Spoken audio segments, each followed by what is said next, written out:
ஜெய் சத்குரு. கோவிந்தபுரம் சத்குரு ஞானானந்த பாதுகா மண்டபத்தில் ஜனங்களுடைய நன்மைக்காக தொடர்ந்த பிரார்த்தனைகளும் சமூக சேவை நடவடிக்கைகளாக அன்னதானம் முதலான நல்ல காரியங்களும் நடக்கிறது. இதுக்கு கைங்கரியம் பண்ணி எங்களுடைய கரங்களை வலுப்படுத்தணும்னு நினைக்கிறவா உங்களால் முடிஞ்ச காணிக்கைகளை எங்களுடைய ட்ரஸ்ட்டுகளுக்கு அனுப்பிச்சு அந்த விவரத்தை எங்களுடைய ஆஃபீஸ் நம்பரில் தெரியப்படுத்தினா உங்களுக்கு ரசீதும் பிரசாதம் அனுப்பப்படும். எல்லாருடைய ஒத்துழைப்பையும் நான் வேண்டி கேட்டுக்கிறேன். சதாசிவ சமாரம்பாம் சங்கராச்சாரிய மத்தியமாம் அஸ்மதாச்சாரிய பர்யந்தாம் வந்தே குரு பரம்பராம். ஸ்ருதிஸ்மிருதி புராணானாம் ஆலயம் கருணாலயம் நமாமி பகவத்பாத சங்கரம் லோகசங்கரம். மந்தஸ்மிதமுகாம்போஜம் மகனீய குணார்ணவம் மதுராபாஷிணம் சாந்தம் சர்வபூததயாபரம் பக்தவாத்சல்யஜலதிம் பரமானந்த விக்கிரகம் ஞானானந்தம் பிரபன்னோஸ்மி நிர்மலஞான சித்தயே. सद्गुरुनाथ महाराज की जय. जगद्गुरु शंकराचार्य स्वामी की जय. समस्त साधु मंडल की जय. भारत माता की जय. पतित पावन दिव्य मधुर मधुर भगवन नाम की जय. நம்ம சம்பிரதாயத்தில் குரு வழிபாடு குரு உபாசனைக்கு ரொம்ப முக்கியத்துவம் உண்டு. இது சைவமோ வைஷ்ணவமோ சாக்தமோ ஸ்மார்த்த சம்பிரதாயம் எல்லாத்திலையுமே குருவை சாதாரண ஒரு மனுஷனாக பாவிக்கிறது இல்லை. எல்லாருக்கும் தெரிஞ்ச பிரசித்தமான ஸ்லோகம் சிவகீதையில் வரக்கூடிய ஸ்லோகம் குரு பிரம்மா குரு விஷ்ணு गुरुर्देवो महेश्वरः गुरुर् साक्षात् परं ब्रह्म तस्मै श्री गुरवे नमः அப்படின்னு குருவை பரமேஸ்வரனாக மகாவிஷ்ணுவாக பிரம்மதேவனாக சொல்றது. ஏகநாதர் தன் குருவை பற்றி சொல்லும்போது சொல்றார், நெத்திக்கண் இல்லாத சிவன்கிறார், சங்கு சக்கரம் இல்லாத விஷ்ணுங்கிறார், நாலு முகம் வெளிப்படையா தெரியாத பிரம்மதேவன்கிறார். ஏன் அப்படி சொல்றா அப்படின்னா, பிரம்மாவுடைய வேலை என்ன? சிருஷ்டிகர்த்தா பிரம்மா, மகாவிஷ்ணு ரட்சிக்கிறவர், பரமேஸ்வரன் சம்ஹாரமூர்த்தின்னு சொல்றோம் இல்லையா. குரு என்ன பண்றார்? அவர் ஏன் இந்த மும்மூர்த்திகளோடு சேர்த்து சொல்றது அப்படின்னா, நமக்குள்ள பக்திய ஞானத்தை சிருஷ்டி பண்றார் குரு. நம்ம பாப புண்ணிய மூட்டையோடு வந்திருக்கோம், வந்ததை கழிச்சுட்டு போகிறதுக்கு இல்லாமல் விழுப்பு மூட்டையோடு ஆத்தங்கரைக்கு துணி துவைக்கிறேன்னு வந்து 2 மூட்டை எக்ஸ்ட்ரா தூக்கி ஆற்றுக்கு போன விழுப்பு மூட்டையை எப்படி இருக்கும் இல்லையா? அப்படி தான் ஆறுது மனுஷ ஜென்மா. ஒரு ஜென்மாவோட கர்மாவை தொலைச்சுட்டு பகவான்கிட்ட போகிறதுங்கிறது இல்லாமல் அந்த ஜென்மாவை மூட்டை கட்டிகிட்டே போகிறோம். ஒரு எண்ணமும் ஒரு சொல்லும் ஒரு செயலும் கர்ம வினைக்கு காரணம் ஆயிடுறதுனால ஆஸ்பத்திரிக்கு போய் புதுசாக வியாதி வந்ததாங்கிற மாதிரி ஆயிடுச்சு. நம்ம நிலைமை குணப்படுத்திக்கிறதுக்கு தான் வந்திருக்கோம். மேலே வந்து கர்மா பண்ணாமல் இருக்க முடியாது, எண்ணம் எண்ணாமல் இருக்க முடியாது. இப்போ என்ன பண்ணலாம்னா, அகஸ்தியர் பாட்டு நம்ம பாடுவோம் பஜனையில். ஆற்றிய புண்ணியங்கள் அவன் தாளில் அர்ப்பணம் செய்திடுவாய். புண்ணிய காரியமே பண்ண பலனை அவன்கிட்ட கொடுத்துரும். எதுக்கு நம்ம இவ்வளோ புண்ணியத்தை பண்ணி நம்ம சௌக்கியமாக இருக்க வேண்டாமா? பலனை அவர் வச்சுன்னா என்ன பண்ணுவார்னா, அட அசடேங்கிற மகான்கள். செடியில் இலை பிரயோஜனம், பூ பிரயோஜனம், காய் பிரயோஜனம், கனி பிரயோஜனம், வேர் பிரயோஜனமானு கேட்டுன்னு வேருக்கு தண்ணி விட மாட்டேன்னு ஒருத்தன் சொல்லுவானோ. நீ வேரில் விட்டேன்னா அவ்வளவும் நமக்கு இலையாக பூவாக காயாக கனியாக ஆயிடுறது இல்லையா? அதனால பகவானுக்கு கொடுக்கறதுங்கிறது வேரில் ஜலம் விடுறதுக்கு சமம். அப்போ அத்தனை புண்ணியமும் பண்ணிட்டு அவர்கிட்ட கொடுத்துட்டேன்னா அது பல மடங்காகி உனக்கு தானே திருப்பி வரப்போகிறது. உனக்கு மட்டும் வராமல் லோகத்துக்கே போகும், உனக்கும் நிறையவே வரும். அதனால் பாபம் பண்ணாமல் இருக்கிறது, கெட்ட சிந்தனையோ கெட்ட சொல்லோ கெட்ட செயலோ நெகட்டிவிட்டி லைஃப்பில் வராமல் இருக்கிறது, புண்ணியத்தை பண்ணிட்டு பலனை சுவாமிகிட்ட கொடுத்துடுறது. அப்படின்னுட்டா புண்ணியமும் இல்லை பாபமும் இல்லைங்கிற நில் பேலன்ஸ் வந்தால் தான் மேலே போக முடியும். இல்லைன்னா திருப்பி திருப்பி ஜென்மம் எடுத்துகிட்டே இருக்கணும். அதனால் குரு என்ன பண்ணுறார், பக்தி ஞான வைராக்கியத்தை சிருஷ்டி பண்ணுறார். பிரம்மாவாக மகாவிஷ்ணுவாக உண்டான பக்தியும் ஞானமும் கெட்டு போகாமல் பரிபாலனை பண்ணி காப்பாற்றுறார். பரமேஸ்வரனாக நம்முடைய அத்தனை பாபங்களையும் தோஷங்களையும் அழிச்சுடுறார். அப்போது 3 தொழிலும் குருநாதனே பண்ணுறாருங்கிறதுனால குருநாதன் அவருக்கு மேலான தெய்வம் இல்லைன்னு வழிபட சொல்லி சம்பிரதாயம் சொல்கிறது. எப்பேற்பட்ட குருநாதர், பற்றில்லாத பிரம்ம ஞானி யாரோ, வேத சாஸ்திரம் தெரிஞ்சவர் யாரோ, அதை மீறாமல் நடந்துட்டவர் யாரோ. ரமண பகவான்கிட்ட ஏதாவது ஒன்று அவர் சொன்னார்னா அதை கேட்பா, இது எதுலையாவது யாரோ சொல்லியிருக்காளா அப்படின்னு கேட்பா. ரிஷிகள் யாராவது சொல்லியிருக்காளா, ஆச்சாரியர் யாராவது சொல்லியிருக்காளான்னு அவர் சொல்லுவார். அப்படி யாரும் சொல்லலைன்னா இங்கேருந்து வராது அப்படிம்பார். அவள் சொன்னதுனால தான் இங்கேருந்து வருதும்பார். சொல்லிட்டு ரெஃபரும் பண்ணுவார், இந்த புஸ்தகத்தில் இப்படி இருக்கு அப்படிம்பார். அப்போ இவாளோட அனுபவங்கள் ஒரே மாதிரி இருக்கு. அந்த அனுபவத்தை நமக்கு கொடுக்கறதுக்கு அவ தயாரா இருக்கா. இப்போ குரு தத்துவம்னு எடுத்துனுட்டா பரமேஸ்வரன் தான். காரணம் என்ன, லௌகீகம் நசிச்சு போற இடத்துல தான் அத்தியாத்மிகம் ஆரம்பிக்கிறது. ஆஸ்திகம்ங்கிறது வேற. கோவிலில் போய் சாமி கும்பிடுறோம். சின்ன வயசுல எனக்கு ஞாபகம் இருக்கு, ஒரு பாட்டி தன் பேத்திக்கு சொல்லி கொடுத்துருந்தா, சாமி பகவானே அப்பாவுக்கு நிறைய பணம் கொடு, நான் நல்லா படிக்கணும், நிறைய காசு வரணும், இப்படி தான் சொல்லி தருவேன் குழந்தைகளுக்கு. தப்புன்னு நான் சொல்ல மாட்டேன். பகவானே உன்னை நான் மறக்காமல் இருக்கணும், உன் கிருபை எனக்கு கிடைக்கணும்னுட்டு அதில் இது எல்லாமே அடங்கி போயிடுமே. இன்னும் நம்ம சொல்ல விட்டு போனதுலாம் அதில் வந்துடுமே. உன்னோட கிருபை எனக்கு வேணும்னுட்டு அதில் லிஸ்ட்டு போட்டு மாளுமா, எப்பவும் நான் உன்னை நினச்சிட்டே இருக்கணும், உன்னுடைய அருள் எனக்கு இருக்கணும்னு கேட்டுவிட்டா போருமே. தனித்தனியாக கேட்பாளோ, ரொம்ப கிளவர்ஃபுல்லாக வரம் கேட்டு மாட்டின்ட்டான் ஹிரண்யகசிபு. நமக்கு எதுக்கு இந்த வம்பெல்லாம்? குருநாதர்கிட்ட சமர்ப்பணம் பண்ணிவிடணும். அப்போது லௌகீகமாக வாழக்கூடிய வாழ்க்கையில் சௌக்கியம் வேணும்னா அதுக்கு உபாசனைகள் இருக்குது. ஞான மார்க்கமாக போகணும்னா அதுக்கு உபாசனை இருக்குது. பக்தி மார்க்கமாக பிரேம பக்தி வரணுமா அதுக்கு உபாசனை இருக்குது. அப்போது ஞான மார்க்கத்தில் பிரதானமாக ஆதி குருவாக தட்சிணாமூர்த்தியை நம்ம சொல்கிறோம்.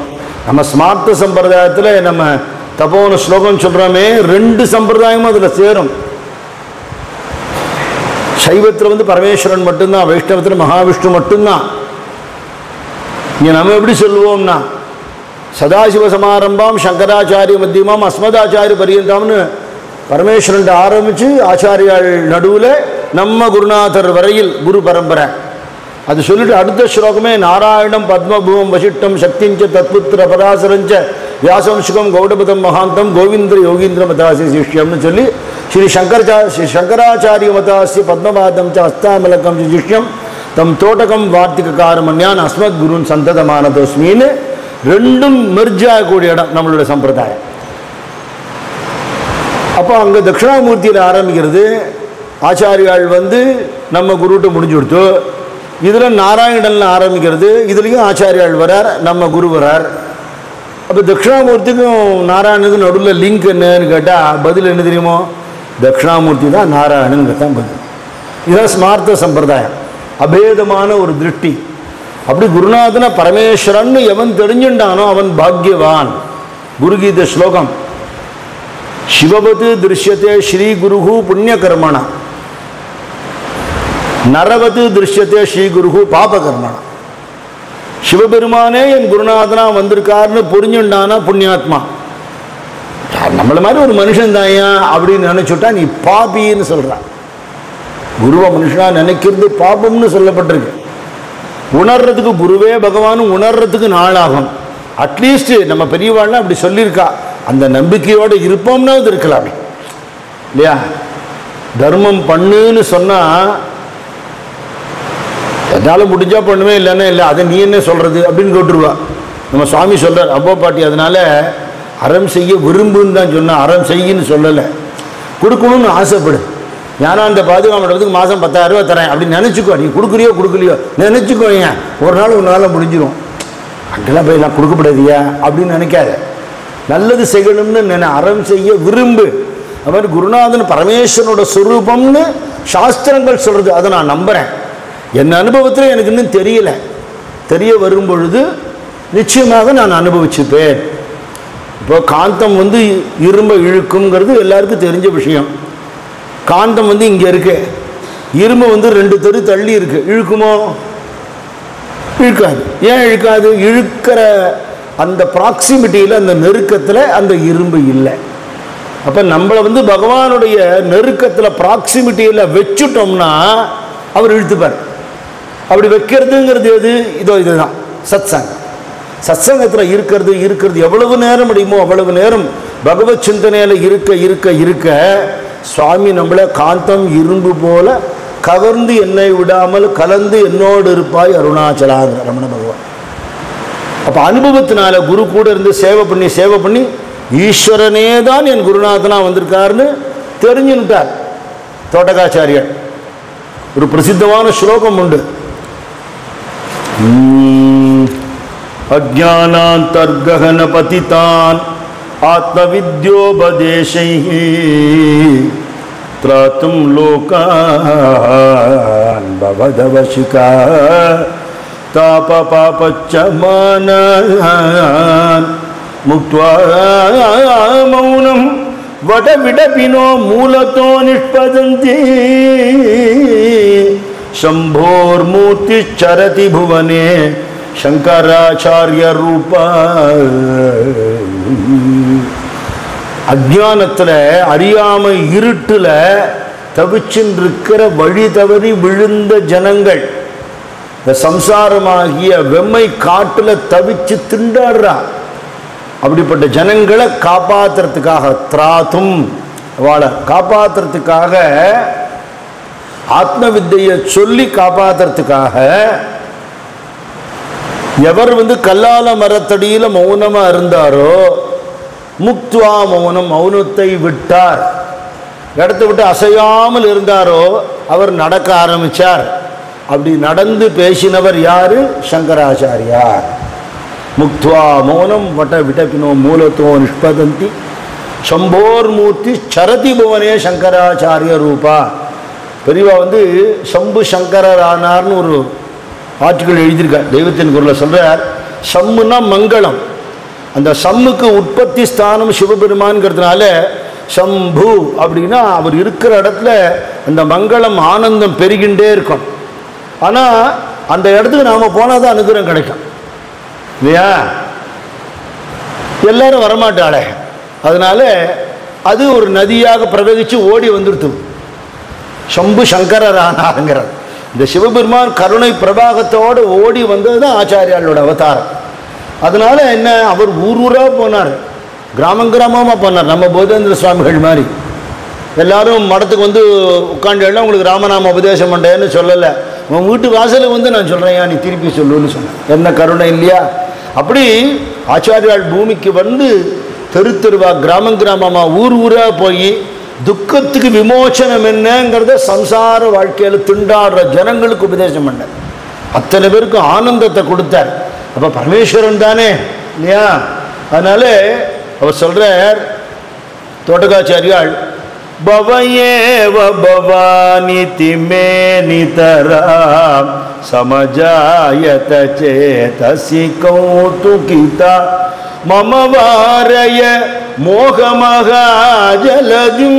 பவ சங்கர தேசிகமே சரணம் பவ சங்கர தேசிகமே சரணம்.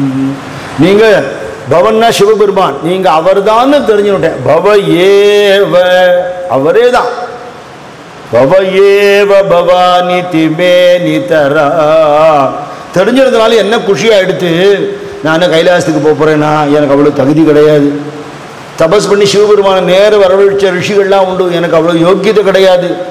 ஆனால் கருணை பண்ணி சிவபெருமான் ஒரு சன்னியாச ரூபத்தை என் குருநாதனை எதிர்க்க வந்துட்டார் அப்படிங்கிறது அவரோட கிருப்பையால் நான் புரிஞ்சுனுட்டேன்.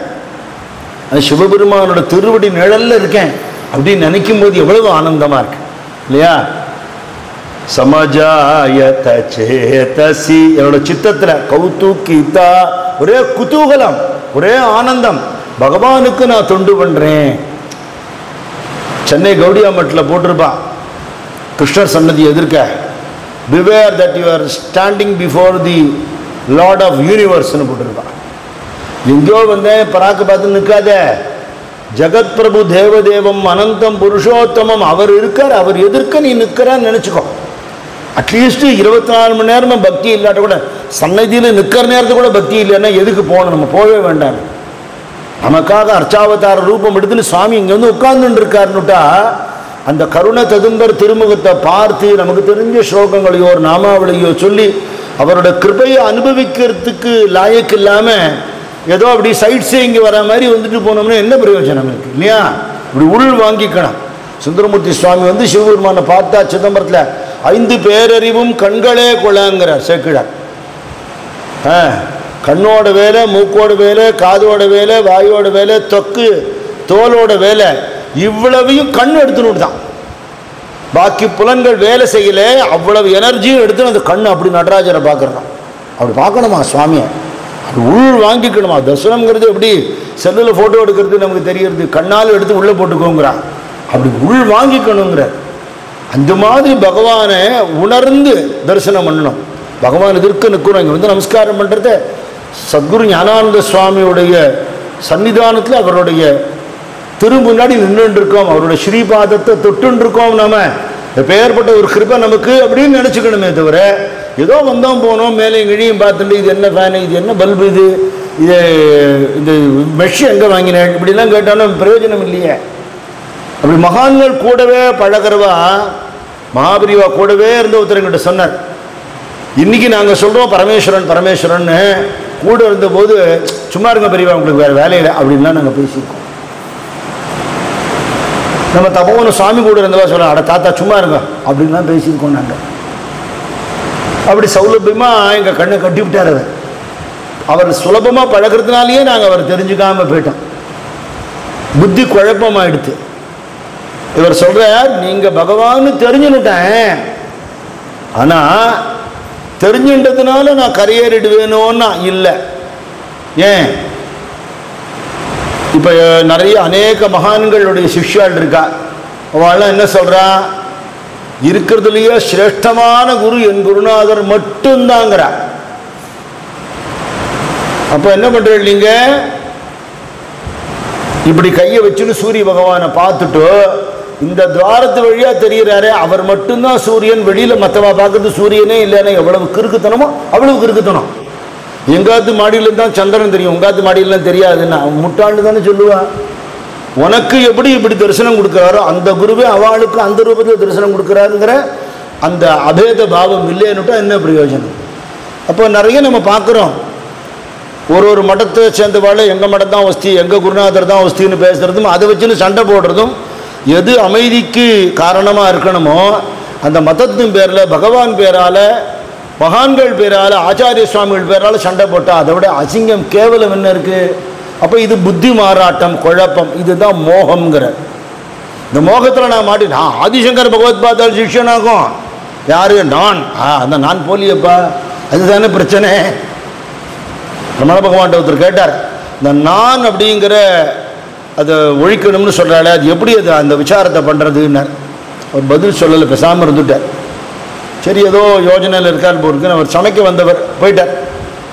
சமையல் ரூமில் போய் வேலை செஞ்சுட்டு இருக்கிறத அவருக்கும் இன்னொருத்தருக்கும் கிச்சனில் சண்டை வந்துடுது. என்ன நினச்சா நான் யார் தெரியுமா அப்படின்னார். நேராக ரமண பகவான் வந்து தொட்டு பார்த்தேன், இப்போ நான் வந்து பற்றியா இதை பிடிச்சி ஒழிச்சிடும், இதான் விஷயம். அது பிரச்சனை வரும்போது வெளியில் வருது பார், அது இல்லாமல் பண்ணிவிடும், அதுதான் விஷயம் அப்படின்னா.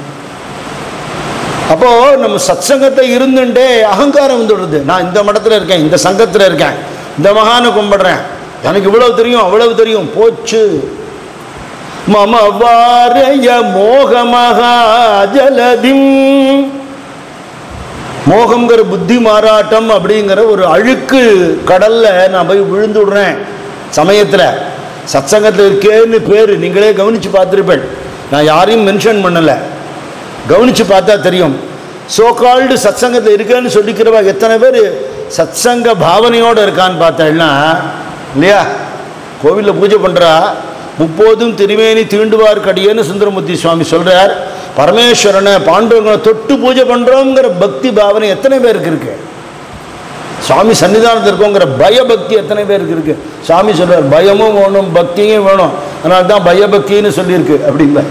கேஷுவலாக இருந்துடக்கூடாது, பகவான்கிட்ட சேவை பண்ணிட்டு இருக்கோம் அப்படிங்கிற அந்த எண்ணம் வேணும். அது இல்லாதபடிக்கு சத்சங்கத்தில் இருக்கிற நமக்கே புத்தி குழப்பம் வந்துடும். அப்போ அதுலேருந்து என்னை காப்பாற்று, வாரக்கான காப்பாற்றுறது, வாரைய காப்பாற்றுங்கோ. மம வாரைய மோகமகா ஜலது பவ சங்கர தேசிகமே சரணு.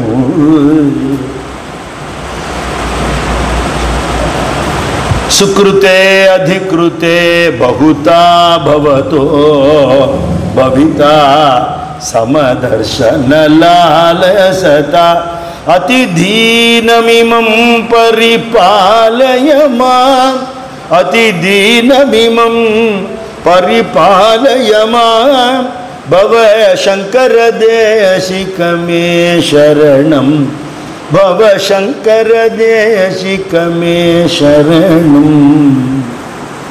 யாருக்கு தெய்வீக வாழ்க்கை வாழணுங்கிற நாட்டம் வரும் அப்படின்னு சொல்கிறார்.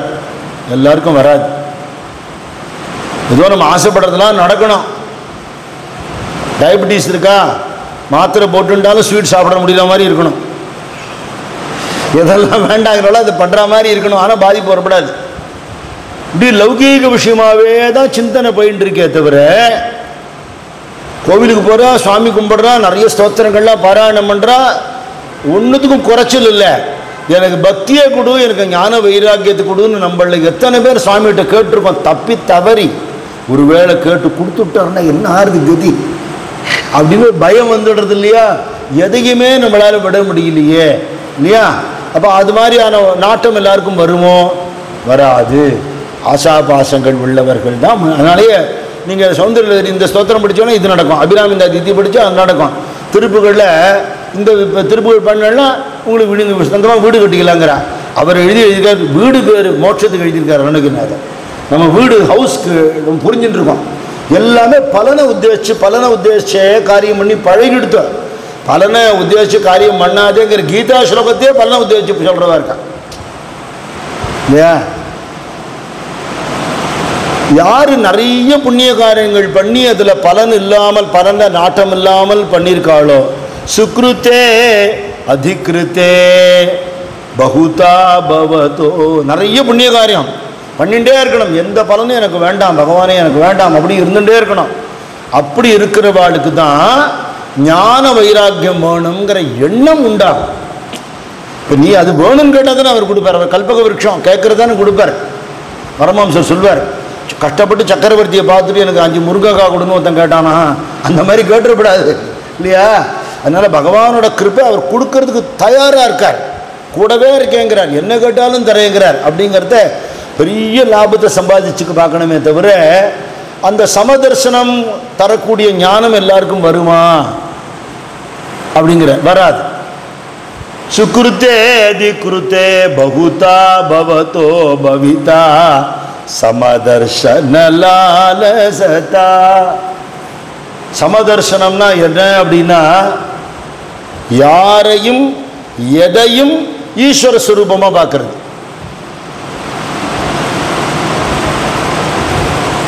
இப்போ ஒரு சிற்பக்கூடத்துக்கு போகிறோம், ஒரு யானை சிலை இருக்குது, ஒரு சிங்கம் சிலை இருக்குது, ஒரு ஆதிசேஷன் மாதிரி பண்ணியிருக்கா, ஒரு நந்தி மாதிரி பண்ணியிருக்கா, ஒரு பிள்ளையார் பண்ணியிருக்கா. மகாபலிபுரம் மக்களாம் போனால் நிறைய சிலை பண்ணுற இடமெல்லாம் பார்க்கலாம். இது நந்தி, இது ஆதிசேஷன், இது கிருஷ்ணன், இது ராமன்னு சொல்லலாம். அது ஒரு விதம். ஒரு சிற்பி வந்து பார்த்தான்னு என்ன சொல்லுவான், இது என்ன கல்லுன்னு பார்ப்பான். அவனுக்கு இமேஜ் முக்கியம் இல்லை, அது எதை சேர்ந்ததுன்னு பார்ப்பான் இல்லையா? திருமூலரோட திருமந்திரமும் நமக்கு தெரிஞ்ச பிரசித்தமான திருமந்திரம். மரத்தை மறைத்தது மாமத யானை, மரத்தில் மறைந்தது மாமத யானை, பரத்தை மறைத்தது பார்முதல் பூதம், பரத்தில் மறைந்தது பார்முதல் பூதம்.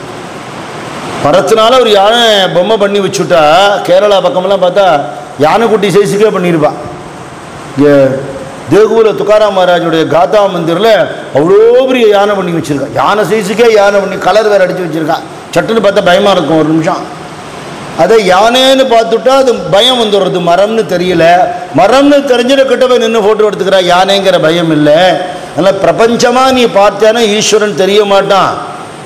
ஈஸ்வரன் தான் பிரபஞ்சமாக இருக்கான்னு உணர்ந்துட்டா பிரபஞ்சத்தை பார்த்தாலும் அதில் ஈஸ்வரன் தெரியுவாங்க. இதுதான் சமதர்சனம். இதை நம்ம கற்றுக்கணுங்கிறா.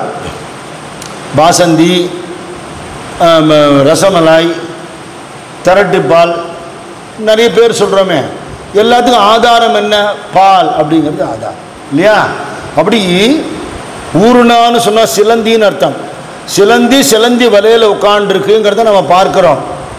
சிலந்தியும் சிலந்தி வலையும் வேறு வேறு இல்லை. அதோட உமிழ்நீர் தான் அந்த வலையை, அதுலேருந்து உண்டானது தான். அப்படி பகவான் அவன்கிட்டேருந்தே பிரபஞ்சம் உண்டானது. அவனே பிரபஞ்சமாக இருக்கான், அவனே உயிர்களாகவும் இருக்கான். நம்ம நடக்கிற பார்க்குற அத்தனை விஷயங்கள் நல்லது கெட்டது. பாரதியார் சொல்றார், யாதுமாகி நின்றாய் காளி எங்கும் நீ நிறைந்தாய் தீது நன்மை எல்லாம் உந்தன் செயல்கள் என்று இல்லைங்கிற. அவ்வளவு நீதான், நல்லவனும் நீதான், கெட்டவனும் நீதான். நல்லதும் உன்னோடது தான், கெட்டதும் ஒன்று தான். ராமகிருஷ்ண பரமஹம்சர் சொல்லுவார், வேத மந்திரங்கள் புராணங்கள் ஸ்தோத்திரங்கள்லாம் என்ன சப்தத்தில் இருக்கோ அந்த சப்தமாக அம்பாள் இருக்கான்னா ரெண்டு பேர் தெருவில் சண்டை போடுறான் பாரு, அந்த வசுவ வார்த்தையிலையும் அவதாண்டா இருக்காங்க. இது ஞானியோட பாரு. சமதர்சனம்ங்கிறது சாதாரண விஷயம் இல்லை. ராமகிருஷ்ண பரமஹம்சருடைய அத்தை பேரன் ஹிருதயன் கூட இருந்தான், பரமஹம்சர் கூடவே இருந்தான். அவ்வளவு வருஷங்கள் அவர் திருமேனியை தொட்டு சேவை பண்ணியிருக்கான். கடைசி மட்டும் ஞான வைராக்கியம் வரவே இல்லை. பணத்தில் மட்டும்தான் நாட்டம் வருது. ஒரு நாள் கேட்டான், மாமா எனக்கு ஞானம் வேணுமாமா அப்படின்னா. 2 கிலோ வாங்கிட்டா வர முடியாதே. அங்கே காளி கோவிலில் பிரசாதம் கொடுத்து தூக்கிப்பட்ட இலையெல்லாம் போடுற இடத்துல நாயெல்லாம் சாப்பிட்டு இருக்கு. அந்த நாயோடு சேர்ந்து ஒருத்தர் அழுக்கு வஸ்திரம் போட்டுட்டு ஒருத்தர் எடுத்து சாப்பிட்டு இருக்கார். இவர் வந்து அவர் கூப்பிட பற்றியா, அவர் ஒரு ஞானி, அவர் ஒரு பரமஹம்சர் அப்படின்னு. இப்போ அவரோட அனுகிரகம் தான் எனக்கு ஞானம் கிடைக்குமா? கிடைக்கும், முயற்சி பண்ணிப்பார். இவரே பரமஹம்சர் தான், அது அவனுக்கு தெரியல. இவன் கிட்ட வந்தோன்னா அவர் ஓட ஆரம்பிச்சுட்டார். இவன் பின்னாடியே போகிறான். அவர் சேஷாதிரி சாமியோட கல் எடுத்து அடிக்கிற, போ கூட வராது அப்படிங்கிற. எனக்கு ஞானம் வேணும். இவன் எப்படி ஞானத்தை அவனுக்கு கொடுக்கறது? அவர் சொல்கிறார் சிரிச்சுட்டே, கங்கா தீர்த்தத்துக்கும் சாக்கடைக்கும் வித்தியாசம் தெரியாமல் என்னைக்கு போகிறது அன்னைக்கு ஞானம் வரும் போ அப்படின்ட்டு விட்டார். சாதாரண விஷயம் இல்லை. பகவான் கீதையில் சொல்றார், வித்யா வினய சம்பன்னே பிரம்மணே கவிஹஸ்தினி சுனி சைவ ஸ்வபாகே ச பண்டிதா சமதர்ஷினஹ. படித்தவன் படிக்காதவன், பிரம்மனிஷ்டன், புலையனா இருக்கக்கூடியவன், மிருகங்களா இருக்கிறவன், ஒரு சுவானமா நாயாக தென்படுது. அவ்வளவும் அந்த பரபிரம்மே தான் இத்தனை வடிவம் இருக்குங்கிறது அனுபவத்தில் யாருக்கு வருதோ அவ சதாசிவ பிரம்மை என்றால் ஜடபரதாள் சுகபிரம்ம மாதிரி ஆயிடுவா. அதுதான் அந்த நிலை. அது அவ்வளவு சுலபம் இல்லை நமக்கு. அப்போ அவர் சொல்கிறார், அவ்வளவு புண்ணியம் பண்ணியிருந்தால் அவளுக்கு கிடைக்கும். நான் புண்ணியம் பண்ணலை, எனக்கு புத்தி இல்லை, சாஸ்திரம் படித்தா மண்டையில் ஏற மாட்டேங்கிறது, பக்தி வரமாட்டேங்கிறது, நல்ல காரியத்தை சொல்லிட்டு உட்காந்து கேளுன்னா தூங்கிவிடுறேன், இந்த லட்சணத்தில் இருக்கேன். ஆனால் எனக்கு கரையேறணுங்கிற ஆசை மட்டும் இருக்குது. திருப்பி இந்த மாதிரி ஜென்மம் எடுக்கப்படாதுங்கிற எண்ணம் இருக்குது. அப்போ எனக்கு என்ன வழினா உங்கள் திருவடி தான் கதி. அதி தீனமிமம் பரிபாலயமா, இந்த தீனனை காப்பாத்துங்கோ. துளசிதாசர் சொல்றார், உனக்கு தீன தயாளுன்னு ஒரு பேர் இருக்கிறாமா, அந்த பேர் பலிக்கணும்னு வச்சுக்கோங்க. தீனங்களை காப்பாற்றணும் இல்லையா? என்னை விட மோசமான ஒரு ஆள் நீ பார்க்க முடியுமா? நீ பெரிய பிரபு, அள்ளி கொடுக்குறேன்னா பணக்காரனுக்கா கொடுப்ப? ஏழைக்கு தானே கொடுப்ப. நான் வந்து நிற்கிறேனே அவன் சன்னதியில். தூதயாளு தீனகம் தூதானி हम्बिकारी हम प्रसिद्ध पातकी तू पाप पुंजहारी तू दयालु दीनहम तू दानी ஹம்பிகாரி.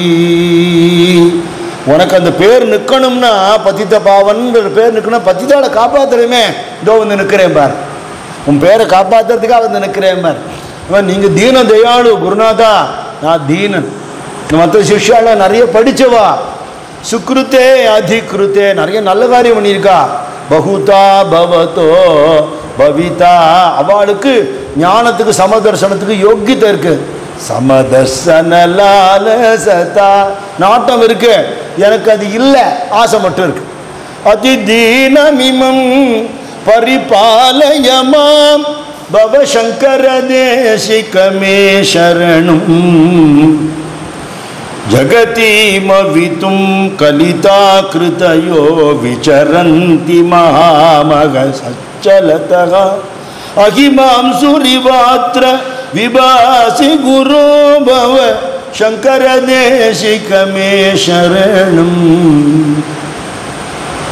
அவாவா பண்ண பாவ புண்ணியத்தை அவாவா அனுபவிச்சு தீர்த்துக்க வேண்டியதுதான். கஷ்டப்படுறான்னா பாவம் பண்ணியிருக்கான், சௌக்கியமா இருக்கணும் புண்ணியம் பண்ணியிருக்கான், இதில் நம்ம என்னத்துக்கு தலையிட்டுண்டு அப்படின்னு இருக்கக்கூடிய மக்களுக்கு நடுவில் கஷ்டப்படுறவாளுக்கு நம்மளால முடிஞ்சது ஏதாவது பண்ணணும், அவளை கை தூக்கி விடணும் அப்படிங்கிற கருணையினால பாபிகளை உத்தாரணம் பண்ணுறதுக்கு தானே மகான்கள் பூமியில் அவதாரம் பண்ணுறாங்க.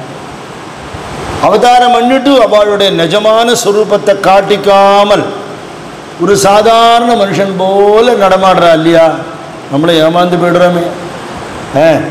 அவர் என்ன ஏன் உபன்யாசம் பண்ணுறவரியா, பாகவதம் சொல்வார், ராமாயணம் சொல்வார், இப்படி தானே நம்ம கிண்டல் பண்ணுறோம், பர்சனல் லைஃபை டிஸ்கஸ் பண்ணுறோம். நம்மளுடைய முதுகு பின்னாடி எவ்வளோ அழுக்கு இருக்குன்னு நம்ம பார்க்கறது இல்லை. அவள் மகாத்மாக்கள் நம்ம புரிஞ்சு காட்டாலும் மகாத்மா தன் காரியத்தை பண்ணிட்டு போயிட்டே இருப்பார், அவ்வளோதான் விஷயம். ரமண பகவான் அப்பழுக்கே சொல்ல முடியாது, அவரையே அவர் வந்து உயிர் எழுதி வச்சுட்டு போனார்னு அவரை கிண்டல் பண்ணவா உண்டு அவர் காலத்திலேயே. அப்படி சன்னியாசியாக வாழ்ந்தவர், சன்னியாசம்ங்கிற ஆசிரமம் வாங்கிக்கல, துறவியாக வாழ்ந்தவர், பற்றே இல்லாதவர், தேக அபிமானம் இல்லாதவர், ஆசிரமத்தை கட்டணும்னு சொல்லலை, நடத்தணும்னு சொல்லலை, அதில் சம்பந்தமே படலை அவர். அப்போ நடத்தினா அப்படிங்கிறத ஒரு டாக்குமெண்டேஷன் வரும்போது இவர் மூலமாக தானே அந்த ஆசிரமம்னு வருது. இப்போ அவர் தான் அதுக்கு, அவர் ஒன்றும் தலைவர் ஃபவுண்டர் ட்ரஸ்டி ஒன்றும் கிடையாது, கையெழுத்து கூட போட மாட்டார். நாளைக்கு இது வந்து அவர் பேரை சொல்லிட்டு யாரும் கபடிகாரம் பண்ணிட்டு போயிட்டு இந்த ஆசிரமத்தோட காரியங்கள் நடக்காமல் போயிடப்படாதுங்கிறதுக்காக அவரோட பூர்வாசிரம தம்பி நிரஞ்சனானந்த சுவாமியை அதுக்கு அவருக்கு அடுத்ததாக நியமிக்க முடியாது, பக்தாள்லாம் நிர்பந்தம் பண்ணினதுனால வேணுங்கிறதும் எப்படி இல்லையோ வேண்டாங்கிறதும் அவருக்கு இல்லை. இது வேணும்னு இல்லை, இது வேண்டாம்னு இல்லை, அவர் இருந்தபோது எப்படி நடத்தினாரோ இன்றைக்கும் அப்படி நடந்துட்டு இருக்குங்கிறத நம்ம பார்க்கணும். அதையே விமர்சனம் பண்ணவா உண்டு மக்கள் அப்படின்னா மற்றவாளை வாயில் போட்டு மென்று துப்பாமல் இருப்பாளோ, இது ஜனங்களுடைய ஸ்வபாவம். இப்பேற்பட்ட ஞானி ஒரு களங்கம் சொல்ல முடியாதவருக்கு களங்கம் கற்பிக்கக்கூடிய தன்மை அவளுக்கு உண்டு. மகான்கள் எப்படி இருக்கா, தன்னை காட்டிக்காமல் இருக்கு. ஜகதீமவிதும் கலிதா கிருதயோ விசரந்தி மகாமக சச்சலதா. அப்பேற்பட்ட தேஜோமயமான ஜோதிஸ்வரூபமானவா ஞானிகள். அருட்பெருஞ்சோதி அருட்பெருஞ்சோதி தனிப்பெருங்கருணைன்னு ராமலிங்க சுவாமிகள் ரூம்குள்ளே போனார், அப்புறம் வெளியில் வரல, ரூமை திறந்து பார்த்தபோது ஜோதியாக தெரிஞ்சது. இது பக்தாளுடைய கூற்று. விதண்டாவாதிகள் கூற்று என்ன, அவரை எரிச்சு கொண்டுட்டாங்கிறான். எப்படி இருக்கு ஆச்சாரியாள் எங்கே சித்தியானார்னு தெரியாது, கேதார்நாத்தா காஞ்சிபுரமா டிபேட் இருக்குது. விதண்டாவாதிகள் என்ன சொல்கிறான், இல்லை மனுஷா பஞ்சகம் பாடி அவர் வந்து சண்டாளனோ துஜனோ பிரம்மஞானி ஆயிட்டானோ ஜாதி பார்க்காம நான் அவனை குருன்னு ஏற்றுப்பேன்னு சொன்னதுனால அவர் போட்டு எல்லாரும் தீர்த்து கட்டி விட்டாங்கிறான். இப்படி தான் பேசுவான். ஏன் பேசுகிறான் அப்படின்னா அவள் தன்னை காட்டிக்காமல் இருக்கிறதுங்கிறது அவளோட அவதார காரியம். கிருஷ்ணனுக்கு திருட்டு பட்டம் கட்டியிருந்தது கிருஷ்ணர் காலத்திலேயே, வெண்ணை திருட்டெல்லாம் இல்லை, சமந்தகமணி திருடிட்டார்னு பெரிய குத்தம் ஆகி அவள் அண்ணா பலராமரே கூப்பிட்டு ஏண்டா அப்படி பண்ணிட்டேன்னு விசாரிக்கிற மாதிரி ஆகிடுது. அந்த கலங்கத்தை போக்குறதுக்கு பகவான் பாடுபட்டார்னு சரித்திரமே இருக்கு. சமந்தகமணி விற்த்தாந்தம்னு பெரியவா பட்டத்துக்கு வந்த உடனே பேசின முதல் உபன்யாசம் தான் சமந்தகமணி விற்த்தாந்தம் தான். ரொம்ப முக்கியமான சப்ஜெக்ட் பேசினார். இப்போ மகான்கள் சாமான்யமாக இருக்கிறதுனால எங்கிட்டே ஒருத்தர் சொல்லியிருக்கார், நீங்கள் தான் ஞானானந்த சாமிக்கு இவ்வளோ பெருமையாக சொல்கிறேன், நான் போய் பார்த்துருக்கேன், வயசான தாத்தா அப்படி மரத்தடியில் உட்காந்துட்டு இருப்பார். யாராவது வந்தால் பாட்டு பாடுவா, எல்லாரையும் சாப்பிட்டுட்டு போங்கம்பார், பழம் கொடுப்பார். அவர்கிட்ட வேற எந்த கிரேட்னஸும் எனக்கு தெரியலையேங்கிறார். என்ன பதில் சொல்றது இவாளுக்கு இல்லையா? பூனை கண்ணை மூடிண்டா பூலோகம் இருடுதுன்னு ஒரு பழமொழி சொல்வாள். நமக்கு மகான்களோட மகிமை தெரியல. அவன் அப்படித்தான் இருப்பான், சௌலபியமாக தான் இருப்பான், எளிமையாக தான் இருப்பான். எந்த விதத்திலையும் தன்னுடைய பரமேஸ்வர ஸ்வரூபத்தை காட்டவே மாட்டான். நம் பக்தி இருக்கிறவாளுக்கு புரியும், அவ்வளோதான் விஷயம். ஆனால் அப்படி தன்னை மறைச்சுண்டு எத்தனையோ ஞானிகள் பூமிக்கு வந்து வந்து வந்து அனுகிரகம் பண்ணிட்டு போயிட்டே இருக்கா காலங்காலமாக. நீங்களும் அப்படி ஒரு சன்னியாசி மாதிரி தண்ட கமண்டலத்தோடு அப்படி சாமானியமாக காட்சி கொடுக்குறேன். ஆனால் உங்களோட தேஜஸ் உங்களால் மறைக்க முடியலையே சுவாமி. அவள்லாம் ஒரு நட்சத்திர கூட்டம் மாதிரி இருக்கானா, காத்தால சூரியன் உதிச்சோடனே நட்சத்திரம் காணாமல் போயிடுறாப்புல பகவத்பாத ஆச்சாரியால் விட்டா மற்றதெல்லாம் அதுக்கு பின்னாடி போயிடுறதுங்கிறாரு. அஹிமாம் சுரிவாத்ர விபாசி குரு. ஹிமாம்சுனா சந்திரன், அஹிமாம்சுனா சூரியன். அஹிமாம் சுரிவாத்ர அது மாதிரி விபாசி ஜோதி. அப்பேற்பட்ட குருநாதன் நீங்கள் உங்களோட ஒளி உங்கள் தேஜஸை உங்களை காட்டி கொடுத்துரும். நீங்கள் எவ்வளோ மறைக்க முயற்சி பண்ணாலும் நீங்கள் யாருங்கிறது உங்களுடைய தோற்றம் காட்டி கொடுக்குறது. அப்பேற்பட்ட குருநாதனை அடைஞ்சது எப்பேற்பட்ட ஒரு பாக்கியம். அதனால் குருநாதா நான் உங்களை சரணாகதி பண்ணுறேன். பவசங்கர தேசிகமே சரணம். சுவாமியை பரவாயில்லைக்கெல்லாம் சாப்பாடு போடுறார். ஆனால் ஆசிரமம் எளிமையாக இருக்குது. சித்தலிங்க மடத்தில் இருந்தார் சாமி. அப்போ எவனோ போலீஸ் ஸ்டேஷனுக்கு எழுதி போட்டு விட்டான், இந்த சாமி கள்ள நோட்டு அடிக்கிறது. புரளி விடுறவனுக்கு ப்ரூஃபாக வேணும், இல்லைன்னு நிரூபிக்கிறதுக்கு நமக்கு தான் ப்ரூஃப் வேணும். கிளப்பி விட்டான். யார் அதை விசாரிக்கணுமோ, இன்வெஸ்டிகேட் பண்ணி ரைடு பண்ணணுமோ அவர் சுவாமி டிவோட்டி. அவருக்கு இந்த டியூட்டி போட்டாலே வருத்தம். நாளைக்கு காத்தால வரணும், சர்ப்ரைஸாக வரணும். முதல் நாளே சுவாமிகிட்ட சொல்லி எழுதார், இது சட்டப்படி குற்றம்னு விட்டார் சுவாமி. இப்போ நீங்கள் சொல்லிட்டு போயிட்டு ராவோட ராவா நான் ஓடி போயிட்டேன்னு என்ன பண்ணுறதுன்னு. என்ன சாமி நீங்களும் இப்படி பேசுகிறேன். புகார்னு வந்ததுன்னா சொல்கிறதுக்கு அவனுக்கு உரிமை இருக்குது, இல்லைன்னு நிரூபிக்க வேண்டியது நம்ம கடமை அப்படின்னார். இப்போவே போய் கூட்டிடுவோம். அவள் இப்படி இப்படி இப்படி பேர் பண்ணக்கூடாது. அவன்கிட்ட இந்த ஸ்டிக்கு வாங்கி இப்படி தட்டி பார்க்கணும். அடியில் அண்டர் கிரவுண்டில் நான் ரூம் வச்சு அங்கே மிஷின் வச்சு நோட் அடித்தேன்னா என்ன பண்ணுறதுங்கிறார். சிரிக்கிறார் சொல்லிட்டு. செவுத்தெல்லாம் தட்டி பார்க்கணும், உள்ளே ஏதாவது பதுங்கி இருக்குங்கிற. இந்த ஆஞ்சநேய சன்னதி கிட்ட அண்ணா உட்காந்து உபன்யாசம் பண்ணும்போது சொன்னார், நானும் குருஜும் பண்ணக்கூடிய பல நல்ல காரியங்களுக்கு பணம் எங்கேருந்து வருதுன்னு சில பேருக்கு மனசில் ஒரு கேள்வி இருக்குது. ஒரு விஷயத்தை சொல்லிவிடுறேன், தர்ம காரியம் பண்ணுறதுக்கு பணம் வேணுங்கிறது இல்லை. போதேந்திர சுவாமி சன்னதியை காட்டினார். அங்கே போய் ஒரு வார்த்தை சொல்லிட்டு வந்தோம்னா இங்கே நடந்து விடும்னு.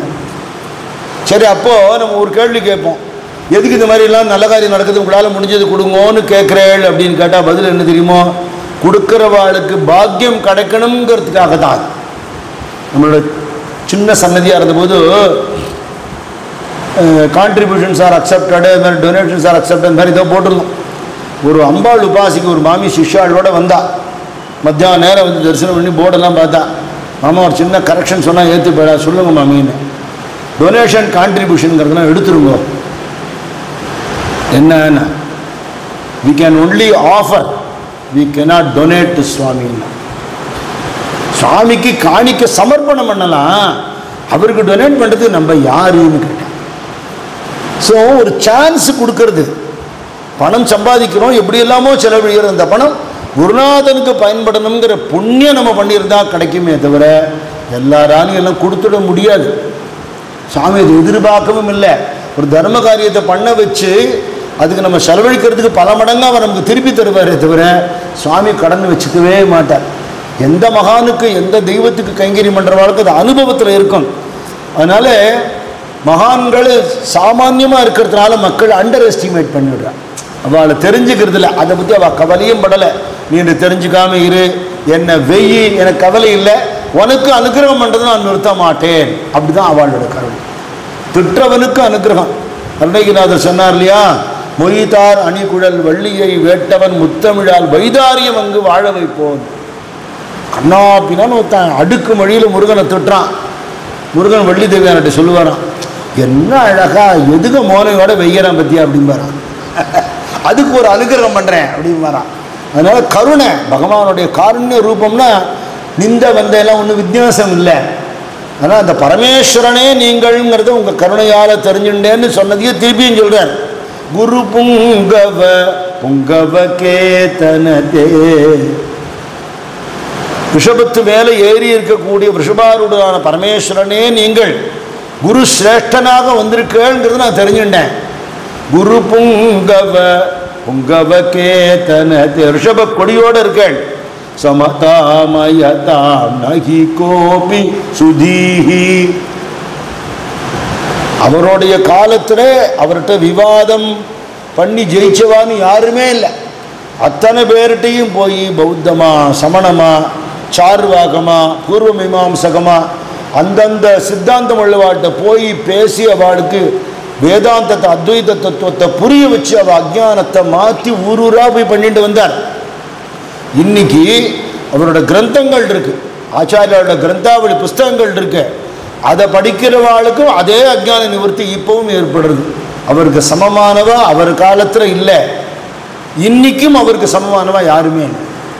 இன்னைக்கும் ஆச்சாரியாளோட ஞானம் திவ்ய ஞானம் தான், மறுக்க முடியாத ஞானம் அவரோடது. அப்பேற்பட்ட தனக்கு சமமில்லாத பேரறிவு உள்ளவர். சமதாமயதா நஹி கோபி சுதீஹி. அவ்வளவு மேதா விலாசம் உள்ளவர்.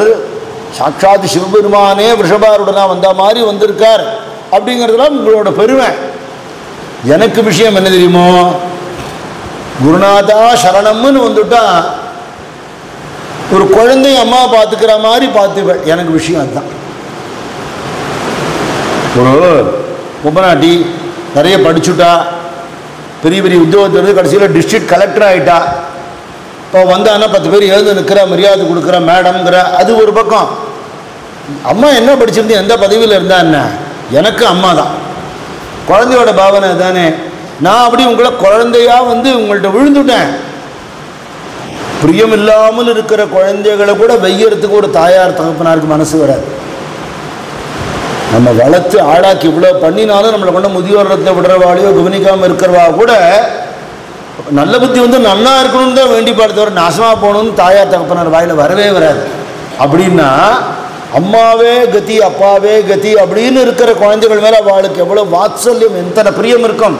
அப்படி உங்களை விளக்கிற வாழ்கிட்ட உங்களை விட்டு விலகி போகிற வாழ்கிட்ட கூட நீங்கள் கருணை காட்டினவா. உங்களை வெற்றேன்னு வந்த காபாலிகனுக்கு தலையை கொடுக்குறேன்னு போய் நின்றவர் நீங்கள். எந்த சந்தர்ப்பத்திலையும் யாருக்கும் கெடுதலே நடக்காதபடிக்கு உங்கள் அவதார காரியம் பூரா அத்தனை பேருக்கு மங்களமே பண்ணியிருக்கேள். உங்களே கதின்னு இருக்கேன், என்னை விட்டுருவேளா நீங்கள். அதனால சொல்கிறேன், சரணாகத வத்சல தத்துவநிதே. சரணாகத வத்சலன் குருநாதா சரணம்னு சொல்லிட்டா அந்த வார்த்தை நான் புத்திபூர்வமாக சொல்லியிருக்கேனா. சரணாகதிக்கு லட்சணங்கள்லாம் சொல்கிறா. விபீஷன் வந்து சரணாகதி கேட்டார், ராமர் கொடுத்தார். அந்த கட்டத்தை சொல்லும்போது காப்பாற்றுறதுக்கு யாரும் இல்லாமல் இருக்கணும், அது ஒரு லட்சணம். என்ன நடந்தாலும் இங்கேருந்து போகக்கூடாதுங்கிற எண்ணம் இருக்கணும். ரட்சிக்கிற ஆளுக்கு துரோகம் பண்ணாமல் இருக்கணும் இல்லையா. மனசு வாக்கு காயம் எல்லாம் சமர்ப்பணம் பண்ணிட்டு அவர் இட்டபடி இருக்கணும். அவருக்கு ஒரு கருவியாக இருக்கணும். அப்படி இருந்துட்டாதான் அந்த சரணாகதிக்கு அர்த்தம் இருக்கு. வாயால் நான் உங்களே கதின்னு வந்துட்டேன்னு சொல்லிவிட்டு பின்னாடியே நமக்கு வெடிகுண்டு வைக்கிற ஆளாக இருந்தால் அந்த மாதிரி இருக்கக்கூடாது. ஆனால் மகான்கள் எப்படி இருப்பா, பகவான் எப்படி இருப்பார், சரணாகதின்னு சொல்லிட்டான் அதில் அர்த்தம் இல்லைன்னா கூட நான் அவனை காப்பாற்றுவேங்கிறது தான் ராமரோட பிரதிஜை. மகான்கள் வந்து அது நிஜமாவே இருக்கோ இல்லையோ அவனை கைவிட மாட்டான்.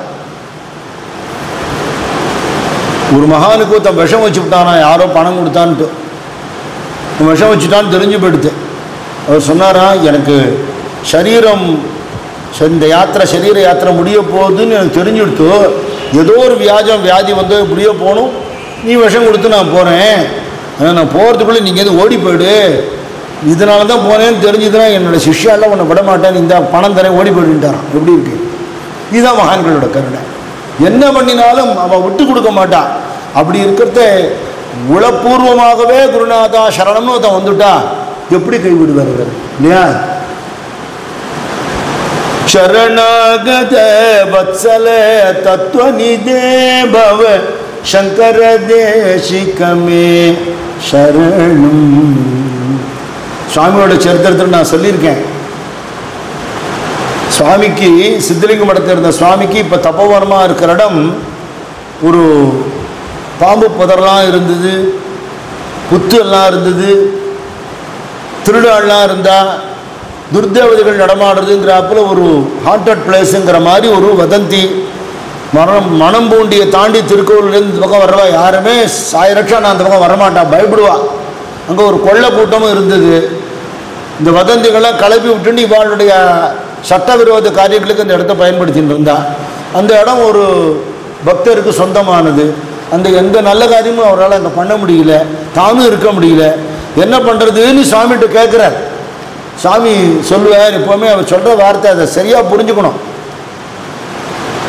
உன்னால் பயன்படுத்திக்க முடியலன்னா சாமிகிட்ட கொடுத்துருவோங்கிற அர்த்தத்தில் பல சந்தர்ப்பங்களில் சாமி இதை சொல்லியிருக்கார். செல்லாத காசை சிவனுக்கு போட்டுருவோமே அப்படின்னு. உனக்கு வேண்டான்னு என்கிட்ட கொடுத்து நான் சொல்கிற மாதிரி பண்ணிவிடுவேன்னு அர்த்தம்.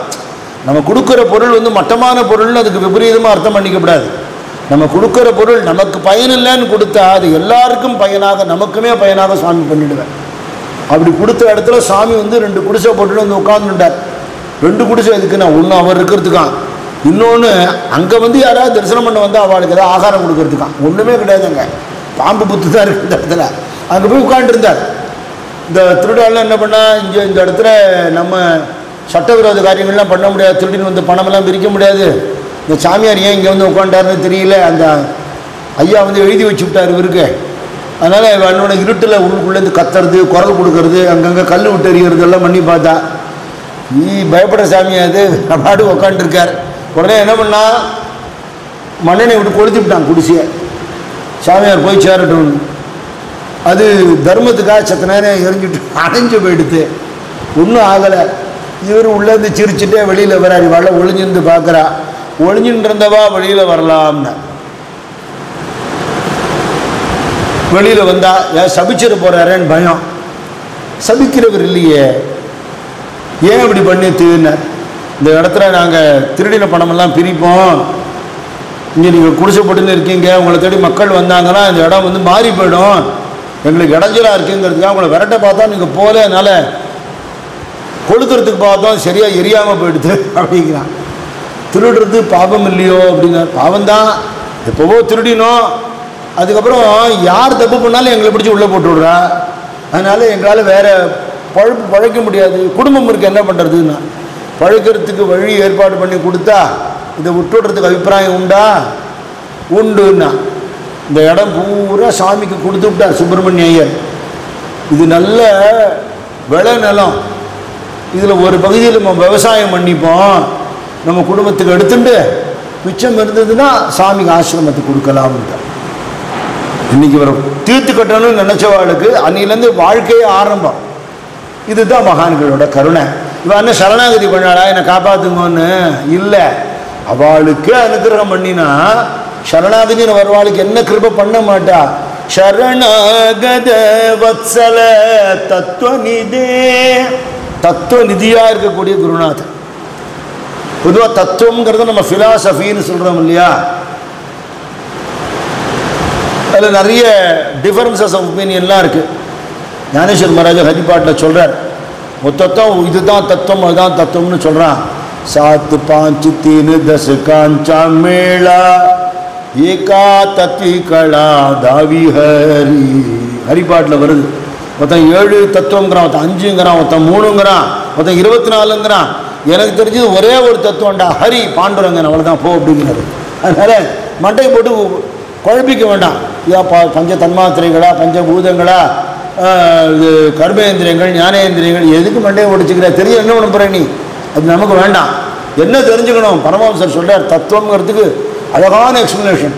தத் அப்படிங்கிறது பகவானை பிரம்மத்தை குறிக்கிறது, தொங்கிறது ஜீவனை ஒன்றை குறிக்கிறது, அந்த தத்துக்கு தொம்முக்கு இருக்கிற வித்தியாசத்தை தெரிஞ்சுண்டு அந்த ரிலேஷன்ஷிப்பை தெரிஞ்சுண்டு இந்த தொம் தத்தோட சேர்றதுக்கு தான் தத்துவம்னு சொல்றாரு.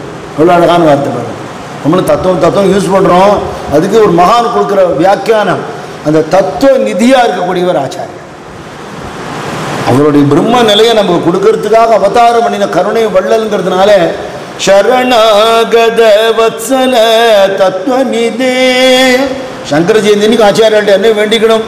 எப்பேற்பட்ட பிரம்மஜான ஸ்வரூபமாக நீங்கள் இருக்கேளோ, பக்திமயமாக இருக்கேளோ, எந்த பிரயோஜனமும் இல்லாத மக்களுக்காக வாழ்நாள் பூரா எப்படி உழைச்சாலோ அது மாதிரி நிஷ்காமிய கர்மா பண்ணுறதுக்கு, சித்த சுத்தியோடு இருக்கிறதுக்கு, பக்தியோடு இருக்கிறதுக்கு, ஞான வைராக்கியத்தோடு இருக்கிறதுக்கு இருக்கிற நாட்களில் ஒரு நாளும் லோக கல்யாண காரியங்கள் பிரத்தியாருக்கு பிரயோஜனமாக வாழறதுக்கு அனுகிரகம் பண்ணுங்கன்னு வேண்டினா இந்த சரணாகத வசனம் எப்படி கொடுக்காம இருப்பார் இல்லையா?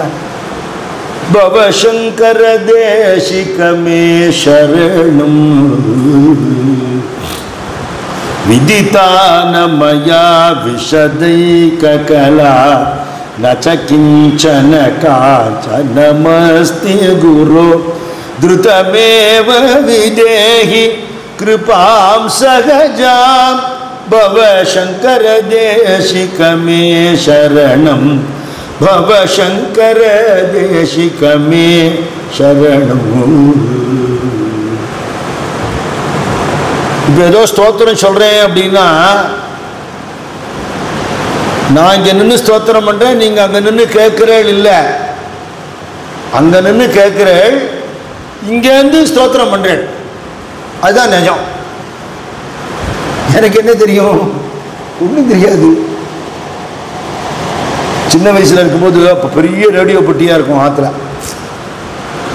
இப்போ ரேடியோ பெட்டின்னா அது முடிஞ்ச பாடுறவெல்லாம் உள்ளே இருப்பான்னு நான் நினச்சிட்டு இருந்தேன். எங்கே இருந்தோ அது ரிலே ஆகி வருது இல்லையா? சயின்டிஸ்ட் எல்லாமே என்ன சொல்கிறா, பிரெயின்ங்கிறது ஒரு இன்ஸ்ட்ருமெண்ட்டுங்கிறா. அந்த சூப்பர் கான்சியஸ்னஸ்லேருந்து மகா பிராஜ்ஞையாக இருக்கக்கூடிய பகவான் இருக்கான், இந்த பிரஜா ரூபமாக அவன்கிட்டேருந்து வரக்கூடிய விஷயங்களை அது ரிசீவ் பண்ணிக்கிறதே தவிர அது கிரியேட் பண்ணலை. பிரெயின்ங்கிறது வெறும் சதப்பிண்டம் தானே இல்லையா? பகவானுடைய சகலி தொமாரி இச்சான்னு பரமஹம்சர் பாடுவார். இச்சாமயி தாரா தும்மி சகலி தோமாரி இச்சா. பரமஹம்சர் பாடுற பாட்டு. அம்மா எல்லாம் உன்னோட இச்சை, நீ இச்சாமயி, நீ எல்லாம் உன்னோட விளையாட்டு. நான் யாரு? அம்மி யந்திர தும்மி யந்திரி. நான் ஒரு மிஷின், நீ அந்த மிஷினை ஆப்ரேட் பண்ணுறவ. அம்மி ரத துமி ரதி. நான் ஒரு வண்டி, நீ வண்டியை ஓட்டுறவ. எனக்குன்னு ஏது சங்கல்பம், நீ எப்படி நடத்தி வைக்கிறியோ அப்படி நடக்கிறது அப்படின்னு விட்டுடுவான் ஞானி. நான் பண்ணுறேன் நான் பண்ணுறேங்கிறது அறியாமையினால் வரக்கூடிய வார்த்தை. நம்மளால் ஒன்றுமே பண்ண முடியாது. கையப்படி அசைகிறதா ஈஸ்வர கிருபை, நடக்கிறோமா ஈஸ்வர கிருபை, கண்ணு சிமுட்டுறதா ஈஸ்வர கிருபை, மூச்சு போயிட்டு வரதா ஈஸ்வர கிருபை, மேல் மூச்சு வாங்கி இறங்காமையே ஒரு நாள் போயிடுறதோ இல்லையோ, என்னைக்கு போவான்னு யாருக்கு தெரியும்? சொல்லிட்டு போக முடியுமா? ஒன்றும் இல்லை. அப்படின்னா வாழ வைக்கிறது அந்த தெய்வம், காரியம் முடிஞ்சவொடனே கூட்டின்னு போகிறது அந்த தெய்வம். இப்போ வாழும்போதும் அந்த பிரஜையோடையே இருக்கணும். நான் நிறைய படித்தவனோ பணங்காசு இருக்குன்னுட்டோ அகங்காரப்பட்டுட்டோன்னா நம்ம வாழ்க்கையை நம்ம நஷ்டப்படுத்திக்கிறது ஆகிடுமே. இந்த திருவண்ணாமலையில் ஸ்தல புராணம் சொல்கிறாளே, பிரம்மா அன்னபக்ஷியாகி மேலே போனார், மகாவிஷ்ணு வரார கீழே போனார். அவளால் கண்டுபிடிக்க முடியல, சிவபெருமானுடைய அடிமுடி தெரியலேன்னு சொல்கிறார் இல்லையா? அப்போ அவர் அகண்ட ஜோதியாக இருந்தவர் தன்னை வெளிப்படுத்தின்றார் அப்படின்னு சொல்கிற சரித்திரம் இருக்குது. அதோட தாத்பரியம் என்ன? தேவதைகளை மட்டம் தட்டுறதுக்காக இல்லை. ஏன்னா மூணுமே அவர் தான், வேற வேற இல்லை. மூணு ரோல்லையும் அவரே தான் ப்ளே பண்ணுறார். அது தத்துவம் என்ன? ஒருத்தர் வித்யாபதி, ஒருத்தர் ஸ்ரீயப்பதி. சரஸ்வதியோட ஆத்துக்காரர் படிப்புக்கு இன்சார்ஜ், லக்ஷ்மியோட ஆத்துக்காரர் பணத்துக்கு இன்சார்ஜ். உலகம் பூரா என்ன எதை மதிக்கிறது? பணத்தை மதிக்கிறது, படிப்பை மதிக்கிறது இல்லையா? நல்ல குலத்தை சேர்ந்தவா அப்படின்னா அந்த ஜாதகத்தை பார்த்து அப்படி எடுத்துக்கிறாளா? அப்படி இல்லை. எவ்வளோ படிச்சிருக்கார், எவ்வளோ சம்பாதிக்கிறார், டிடக்ஷன் போக ஆற்றுக்கு எவ்வளோ வருது, ஆற்றுல எவ்வளவு எக்ஸ்ட்ரா லக்கேஜ் இருக்குன்னா கேட்குறாளாம். மாமனார் மாமியார் அவளை நாங்கள் வந்தாலும் இருப்பாளா நான் கொண்டாங்க விட்டுருவேளா எல்லாம் என்ஷூர் பண்ணிட்டு உள்ளே வர மாதிரியான ஒரு சூழ்நிலையை நம்ம பார்க்குறோம். பரிகாசம் இல்லாமல் சத்தியமான விஷயம் அப்படின்னா படிப்பும் பணமும். இந்த படிப்புங்கிறது அறிவை அபிவிருத்தி பண்ணிக்கிறதுக்கோ ஞானத்தை உண்டாக்கிக்கிறதுக்கோ லோகத்துக்கு நல்லது பண்ணுறதுக்கோ ஆன படிப்பு இல்லை. அவ்வளோ சுவார்த்தமாக சுயநலமாக வாழக்கூடிய படிப்புன்னா இந்த படிப்பினால யாருக்கு மனசாந்தி கிடைச்சிது? படிப்பு வேண்டாங்கிற அர்த்தத்தில் நம்ம சொல்லலை. படிப்போடு சேர்ந்து ஞானமும் கல்வியும் நகத்தில் இருக்குன்னு ஔவையார் சொன்னாப்புல கல்வியும் வேணும் ஞானமும் வேணும். அந்த ஞானத்தை முதல்ல வச்சால் நம்ம சம்ஸ்காரங்கள் வேணும், குல தர்மங்கள் அனுஷ்டானங்கள் வேணும், பக்தி வேணும், ஞானம் வேணும், லௌகீக வாழ்க்கைக்கு வேணுங்கிறது வேண்டான்னு சொல்லலை. அதுக்கு மட்டும் பிராதானியம் கொடுத்துட்டா படிச்சுட்டான்னா அந்த அவளுக்கு மரியாதை கொடுக்க வேண்டியது தப்பு இல்லை. அவள் அப்படி இருக்கணும். இந்த படிப்பு அருணகிரிநாதர் நான் அடிக்கடி கோட் பண்ணுவேன், ரொம்ப பிடிக்கும் எனக்கு. கந்தரனுபூதியில் யாம் ஓதிய கல்வியும் எம் அறிவும் தாமே பெற வேலவர் தந்ததினால். நான் சொல்றதெல்லாம் முருகப்பெருமான் எனக்கு போட்ட பிச்சையா, எனக்கு ஒன்றும் தெரியாதுங்கிறாரு. ஞானிகள் அப்படி தானே இருப்பா. தாமே பெற வேலவர் தந்ததினால் பூமேல் மயல் போய் அறமை புணர்வீர் நாமே நடவீர் நடவீர். எனக்கு படிப்பு வந்துட்டு என்னை சபையில் மதிக்கிறா, சால்வோ போத்தினா, என்னை ஃபோட்டோ எடுத்தா, அந்த டிவியில் காமிச்சா இந்த டிவியில் காமிச்சா, என்ன பிரயோஜனம்? எத்தனை நாளைக்கு பணங்காசு இருக்குது? எத்தனை நாளைக்கு பார்க்குறதுக்கு ரொம்ப லட்சணமாக? எத்தனை நாளைக்கு ஆரோக்கியம் இருக்குது? எத்தனை நாளைக்கு? அந்த கேள்விக்கு பதிலே இல்லை. நான் ஏதோ ஒரு ஃபோட்டோ பார்த்தேன், அந்த காலத்து பெரிய பாக்ஸர் முகமது அலி கடைசியில் அப்படியே வீக்காக போய் நிற்க முடியாமல் நடக்க முடியாமல் இல்லையா? பார்க்குறதுக்கு அவ்வளோ பிரமாதமான ஒரு பர்சனாலிட்டி வருது, பார்க்க சகிக்காத மூஞ்சி மோரக்கட்டை. நம்ம கதி அதே தானே. சரீரத்தோடைய ரூப சௌந்தரியமோ அழகோ பணமோ காசோ, பணத்தினாலேயே உயிர் போகக்கூடிய நிலைமையெல்லாம் நம்ம பார்க்குறோம். பணம் காசோட சௌக்கியமாக இருந்தான்னா எவனோ வந்து ஏதோ பண்ணிட்டு போயிட்டான் அப்படின்னா நியூஸ் பார்க்குறோம். அப்படின்னா எந்த நேரத்தையும் காப்பாற்றக்கூடியது ஈஸ்வர சம்பத்து தான், பக்தி தான். அப்போ ஒரு ஆபத்து வரும், நமக்கு கர்மா இருந்ததுன்னா பகவான் அதை ஆபத்து வராதபடிக்கு அதை சுருக்கி வச்சு நம்மளை காப்பாற்றிக்கிறோம். நிச்சயமாக அது அனுபவத்தில் தெரிஞ்சுக்கலாம். கிருஷ்ணன் வந்து பஞ்சபாண்டவாள் கூடவே இருந்தார். அவர் காலத்திலேயே தான் அவள் இருந்தா. குந்தி வந்து சொந்த அத்தையே தான், கஷ்டப்படாமல் இல்லையே அவ. ஆனால் ஒரு கஷ்டத்தையும் சுவாமி காப்பாற்றினாருங்கிறது தானே. அந்த கஷ்டமே வராமல் தடுத்திருக்கலாமேனா அப்புறம் லீலை எப்படி தெரியும்? அரக்கு மாளிகை எரிச்சா அவளை காப்பாற்றினார் இல்லையா? பீமனுக்கு விஷம் வச்சு கொன்னா காப்பாற்றினாரா இல்லையா? திரௌபதி மானபங்கப்படுத்தினா காப்பாற்றினாரா இல்லையா? ஒரு சோதனையும் வருது, சோதனைக்கு மேலே சாதனை பண்ணும்படியாக பகவான் கூட இருந்து மாத்துறாருங்கிறதுனால லௌகீக உலகம் எதை முக்கியத்துவம் கொடுக்குறதோ அதுக்கு இம்பார்ட்டன்ஸ் கொடுக்க வேண்டிய அவசியம் இல்லை. வரும்போது வரட்டும், அதை பற்றி விஷயம் இல்லை. நம்மளோட லட்சியம் என்ன இருக்கணும்? மகான்கள் என்ன வாழ்ந்தாலோ எதை காட்டினாலோ அந்த வழியில் இருக்கணும் இல்லையா? இவர் சொல்கிற எனக்கு ஒன்றும் தெரியாது, நான் டிக்ளரே பண்ணிட்டேன். இந்த வேதம் சாஸ்திர புராணமெல்லாம் இல்லை, லௌகீக விஷயம் கூட தெரியாது. 1 நம்பர் மொண்டு விதித்தானமயா விஷதை கலா, ஒரு கலையும் தெரியாது. சரி காசு பணமாவது இருக்கான்னா, காசு பணம் இருந்துச்சுன்னா ஏதாவது மைக்கில் உளறினா கூட என்னமா பேசுகிறாருமா, துட்டு இருக்கிறதுனால என்னமா பேசுகிறாங்க, என்ன தப்பாக ஓடுறாரு, அது ஏதோ ஒரு டிப் ஆஃப் த இதுப்பா டங்கில் அப்படி ஸ்லிப் ஆகி வர மாதிரி வந்துடும். அதெல்லாம் சகஜம், அதெல்லாம் பெரிய விஷயமா எடுத்துக்கூடாது அப்படின்னு சொல்லி சமாளிப்பான். காசு பணம் வந்துடுத்துன்னா அவளை சுற்றி ஒரு கூட்டம் வந்துடும். இது நம்ம பார்க்குறோம் உலகத்தில். இப்போ காசு பணம் முக்கியம் இல்லை, குவாலிஃபிகேஷன் முக்கியம் இல்லை, சுத்தமான ஹிருதயம் முக்கியம்னு பார்க்கறது பகவான் சுரூபமான மகான்கள் இல்லையா? உள்ளது என்னன்னு பார்க்க மாட்டான், உள்ளது என்னன்னு பார்க்க மாட்டான், உள்ளத்தில் உள்ளது என்னன்னு பார்ப்பான் இல்லையா? என்னைக்கும் உள்ளதுங்கிறது பகவத் ஸ்வரூபம், பிரம்மஸ்வரூபம், ஆத்மஸ்வரூபம்ங்கிறதுனால அந்த ஆத்மஸ்வரூபத்தை பற்றி 40 பாட்டு எழுதி இது உள்ளது 40ன்னே பகவான் தெரிவிச்சார். உள்ளது எது? அது ஒன்று தான். மற்றதெல்லாம் வந்து போகக்கூடியது. வாழ்க்கையில் எல்லாம் டிரான்சிட்டரிங்கிறதுனால சுவாமியோடது நம்ம இங்கே எழுதி போட்டுருக்கோம் பாருங்க. உள்ளதொன்றும் உள்ளதில்லை, உள்ளதினும் நாசமில்லை, நாசம் உள்ளது உள்ளதில்லை, ராமராம பாகிமாம்னு எதுவுமே நிலையில்லை பகவானை தவிர அப்படிங்கிறத. இது இல்லைன்னு உலகம் என்ன தூக்கி போட்டுடும். எல்லாரும் தூக்கி போட்டாலும் நீங்கள் தூக்கி போட மாட்டேன். சாமிகிட்ட வந்து கேட்டால், சுவாமி இவாளெல்லாம் வச்சுட்டு இருக்கேன், ஒன்றும் பிரயோஜனம் இல்லாதவான், சுவாமி சொன்னார், அது யாருக்கும் பிரயோஜனம் இல்லாதவாளை நம்ம பிரயோஜனப்படுத்துவோம் அப்படின்னு சொல்லி சிரிச்சுட்டே சொன்னார். எல்லாரும் விட்டுவிட்டான்னு தான் அவள் இங்கே வந்திருக்கா, நம்மளும் விட்டா எங்கே போவா அப்படின்னா. ஒரு பக்தர் அவர் மனைவியோடு வரார். சுவாமி வந்துன்னு இருக்கார், நமஸ்காரம் பண்ணுறதுக்காக வரார். அங்கே ஏதோ பந்தல்லாம் போட்டிருக்கா. போட்டதில் ஒரு மூங்கில் இப்படி சீவி அதனுடைய பாட்டம் அது பிரயோஜனம் இல்லை, தூக்கி போட்டிருக்கான், டிஸ்கார்டு பண்ணியிருக்கான். அது ஒரு கீழே வட்டமாக இருக்குது, அது க்ளோஸ் ஆகிருக்கு, மேலே அப்படி கோன் ஷேப்பில் இருக்குது, ஒரு சரியான அமைப்பு இல்லை. அது அப்படி போட்டுக்கிறது சுவாமி குனிஞ்சு எடுக்கிறார். எடுத்துட்டு அவர்கிட்ட கொடுத்து, இதில் மண் ரொப்பி வச்சுட்டா ஊதுவத்தி ஸ்டாண்டாக யூஸ் பண்ணலாம்னாராம். எதுக்கும் லாயக்கில்லைங்கிறவா எல்லாரும் மகான்களில் வந்துட்டா தட்டி கொட்டி சரி பண்ணி அவளை ஓகன் ஆக்கி விடுவா. அதுதான் அவளோட கருணை, பரம கருணை. மொத்தம் வந்து ஆற்றுல எல்லாரும் கரிச்சு கொட்டுறா, தண்டம் தண்டம்னு சொல்கிறான்னு பெரியவாட்டை வந்து அழுதான். எனக்கு வேலை கிடைக்க மாட்டேங்கிறது, என்னை எல்லாரும் தண்டம் தண்டம்னு கரிக்கிறா அப்படின்னா. சித்த உட்கார் அப்படின்னா. யாரோ ஒரு பெரிய மனுஷன் வந்து நமஸ்காரம் பண்ணார். பெரியவா கையில் தண்டம் வச்சுருந்து பாருங்க, அந்த தண்டத்தை காட்டி அவர்கிட்ட, இதுக்கு ஒரு உபகாரம் நீங்கள் பண்ண முடியுமான்னார். அவருக்கு ஒன்றும் புரியல. பெரியவா தண்டத்துக்கு நம்ம என்ன பண்ணுறது?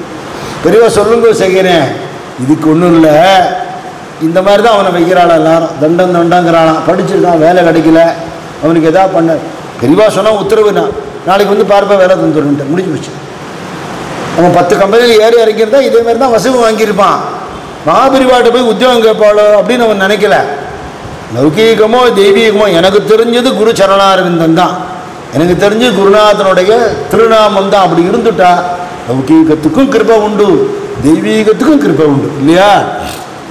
அப்படி விதிதானமயா விஷதைக கலா நச்ச கிஞ்சன காஞ்சனமஸ்தி குரு. நிஷ்கிஞ்சன பிரியன்னே பகவானுக்கு ஒரு பேர் உண்டு, ஏழை பங்காளன். உனக்கு காசு பணம் இல்லையா, கவலைப்படாத, உன் செல்வமா நான் இருக்கேன்கிறார் பகவான். உனக்கு செல்வமா அடியார்கள் சரித்திரம் பூரா அதுதான் காட்டுறது. அவள் எல்லாரும் காசு பணத்தை சேர்த்து வச்சு வாழலை, அவள் யாரும் கஷ்டப்படவும் இல்லை. புதுக்கோட்டை கோபாலகிருஷ்ணபாத சுவாமி இருந்தார். அப்படி ஒரு சங்கீத வித்வத்து, அவ்வளோ பிரமாதமாக ஆடுவார், அவ்வளவு ஞானம் உள்ளவர். 10 பைசா சம்பாதிக்கல, நாம சங்கீர்த்தனம் பண்ணிட்டே இருப்பார். ஒரு வீட்டை கொடுக்குற சம்பாவனை எடுத்துட்டு இன்னொரு வீட்டில் வசதி இல்லைன்னா அங்கே அதை கொடுத்துட்டு அங்கே ராஜாகரணம் பண்ணி எல்லாருக்கும் சாப்பாடு போட்டு போயிடுவார். வருஷம் நரசிம்ம ஜெயந்தி உற்சவம் பண்ணி அவ்வளோ பேருக்கும் நாம சங்கீர்த்தன போஷாக்கும் கொடுத்து ஆகாரமும் கொடுத்து அந்த எளிமையாகவே வாழ்ந்துட்டு திருமேனியை விட்டுட்டான். இன்றைக்கி அவரோட ஆராதனைன்னு சொன்னான். அப்பேற்பட்ட ஒரு பாகவத சுவாமிகளாகவே வாழ்ந்த ஒரு பெரியவர் என்ன குறைஞ்சி போச்சு அவளுக்கும்? இன்னைக்கு அவளோட பரம்பரைக்காரெல்லாம் நன்னா தானே இருக்கா. யார் பகவானே கத்தின்னு இருக்காளோ அவளுக்கு படிப்பு இல்லைன்னாலும் பணம் இல்லைன்னாலும் தெய்வம் காப்பாற்றும். அப்படின்னா படிக்காமல் இருக்கணும், காசு இல்லாமல் இருக்கணுங்க நம்ம விபரீதமாக அர்த்தம் புரிஞ்சிக்கப்படாது. அதுக்கு இம்பார்ட்டன்ஸ் கொடுக்கக்கூடாது. சுவாமி என்ன கொடுக்குறாரோ கொடுக்கறத வச்சு நிம்மதியாக இருக்கணும். அவரோட சேவைக்காகத்தான் மனுஷன் பகவானுக்கு கைங்கரியம் பண்ணுறது, குருவுக்கு சேவை பண்ணுறது. பகவான் எங்கே இருக்காருன்னா கைலாசத்தில் இருக்காரா, வைகுண்டத்தில் இருக்காரா, தபோவனத்தில் இருக்காரா, காஞ்சிபுரத்தில் இருக்காரான்னு உலகமாகவே இருக்கார்.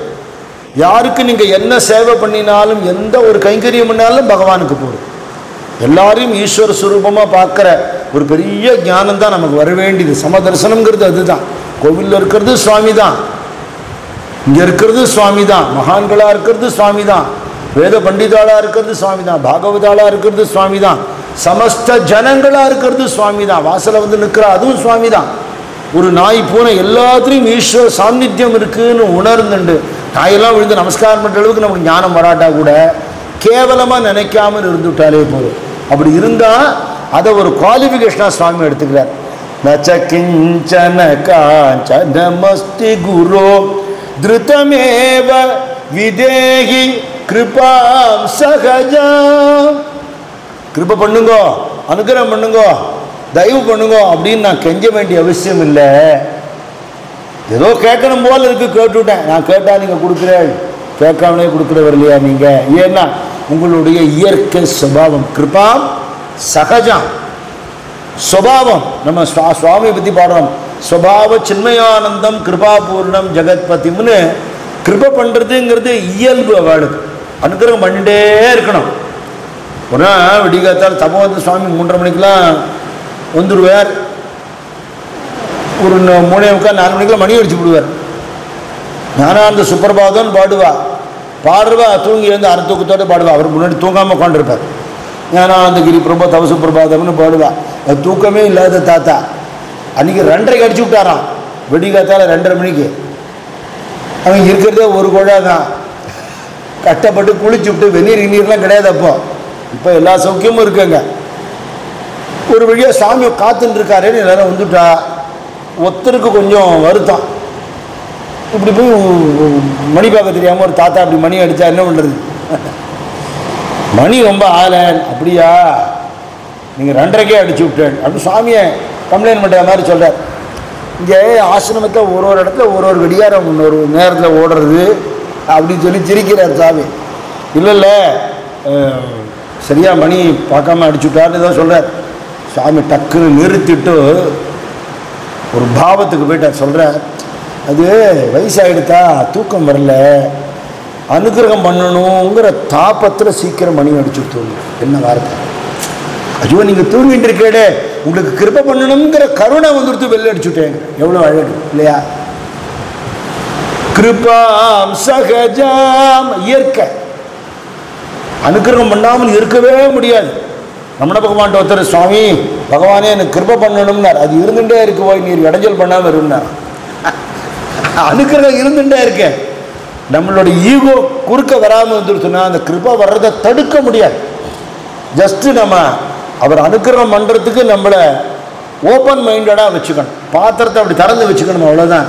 அப்படி இருந்துட்டா என்னை காப்பாற்றக்கூடியவர் குருநாதர் பவசங்கர தேசிகமே சரணம்.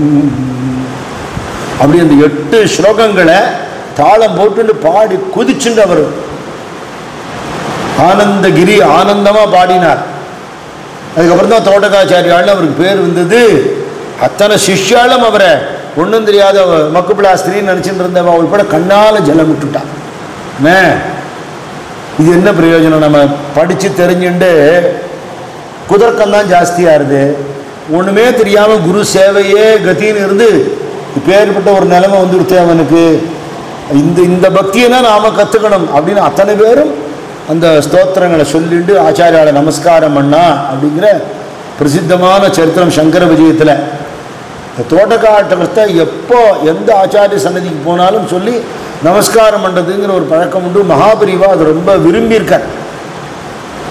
சாதாரணமாக தரிசனம் கொடுக்க வந்தார்னா தோட்டக்காட்டகம் சொல்லிட்டா அது 8 ஸ்லோகம் சொல்லி நமஸ்காரம் பண்ணி முடிகிற மட்டும் அந்த இடத்த விட்டு நகர மாட்டாராம். இந்த ரகசியம் ஒரு மாமாவுக்கு தெரிஞ்சிருக்கு. அவர் யாரோ ஒரு பெரிய மனுஷன் பெரியவாளை தரிசனம் பண்ணணும்னு சொன்னால் சத்தாராவில் பெரியவா இருந்தபோது இவர் போனார். தரிசனம் பண்ணிட்டு வந்துவிட்டார். வந்ததுக்கப்புறம் அவர் இவரை பார்க்க வர, நீங்கள் என்னை கூட்டிகிட்டு போகணுங்கிற. இல்லையா, இப்போ தான் என் போய்ட்டு வந்திருக்கேன், எல்லாம் அலைய முடியாது அப்படின்லாம் பக்தாள் சொல்ல மாட்டான். பரவாயில்ல, ஒரு சான்ஸ் கிடைக்கிறது இன்னொருத்தர் வா. இவர் கிளம்பி போகிறத பெரியவா காஷ்ட மௌனம். மௌனம்னா பேச மாட்டான். காஷ்ட மௌனம்னா கை கால் கூட அசையாது, எந்த சமிக்கையும் இருக்காது. காஷ்டன்னா கட்டை மாதிரி இருப்பான். அப்படின்னா இப்போ போய் நம்ம வந்துட்டோமே, இவர் என்னாருன்னு இப்படி சொல்லி இல்லை, ஒரு அனுக்கிரகம்லாம் வாங்கி தர முடியாது அப்படின்னு இவருக்கு. வெளியில் வந்தால் தான் உண்டு.